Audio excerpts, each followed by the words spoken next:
I will not be blamed for any of the accidents or injuries caused by any of the pranks in these videos, because I already got blamed for everything anyway, and I'm not having you blame me for this. Anyway, the video was just made for fun. Anyway, hope you enjoy. Hello everybody, Halloween's coming up soon, and so it's my birthday, but no one ever cares about my birthday. But anyway, I'm going to get you in the Halloween spirit by telling you top 5 tricks to do on Halloween.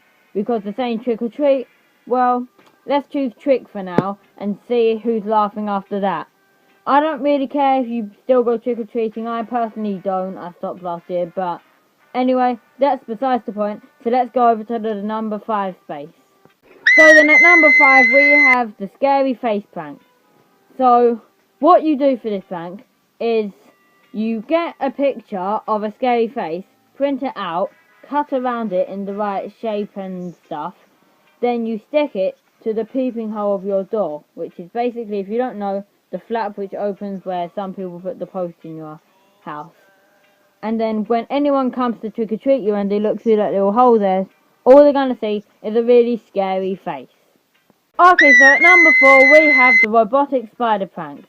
Now this might make you need to waste a bit of money, but basically what you do is you buy a robot spider which you can control with the remote control. It has to look very realistic though, or at least realistic in the dark.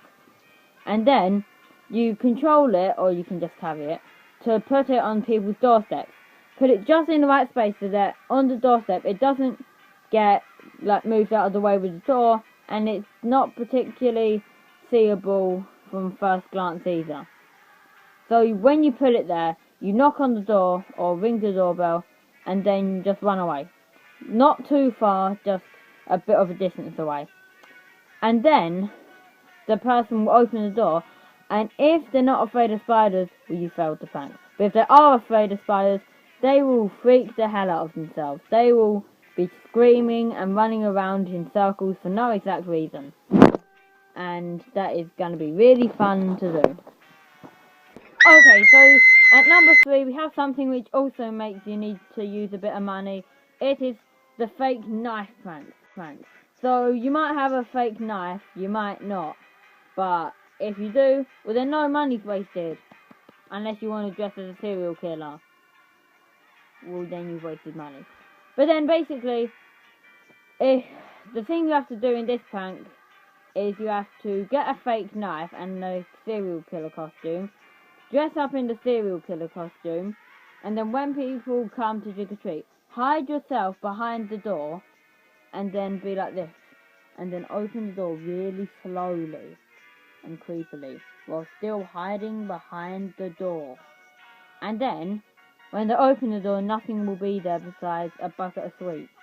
And then, when they try and get the sweets, jump out and say, "I will kill you!" and have the fake knife there. They will most likely run away screaming. And if they happen to phone the police on you, well, the prank's gone horribly wrong and you're basically gonna be told off for pulling such a dumb prank. Okay, so at the number 2 spot, you're most likely to need another person to... Well, I don't know why I said most likely, because you're definitely gonna need another person to do this. A person to prank. Okay, so the thing you gotta do is get one person to dress up as a serial killer and have a fake knife which, when makes contact with something, pushes inwards like that. I don't have a fake knife on me right now, but I did last year. Anyway, so when the people come and knock for you and say trick or treat, when you're about to give them sweets, the person who's dressed as a serial killer will run after you, pretend to stab you with the probably small knife. It works better with a small knife. And then you will pretend to die, and then once you've fallen on the floor pretending to be dead, the serial killer will then say, "You're next." And then the people are most likely to be incredibly scared. But if they're not, just tell them it's a prank and then just give them the sweets and let them go. Okay, away from killing everyone, at the number 1 spot we have something a bit more practical. The hose prank. And I mainly recommend only doing this if your friends are the ones who are knocking, because if not then you could get told off by people. But But anyway, this is called the hose prank. I think I've already said that. Anyway, so you get a pumpkin, you carve a hole in the back of it. It can be a fake pumpkin, no one really cares. You put a hose through it.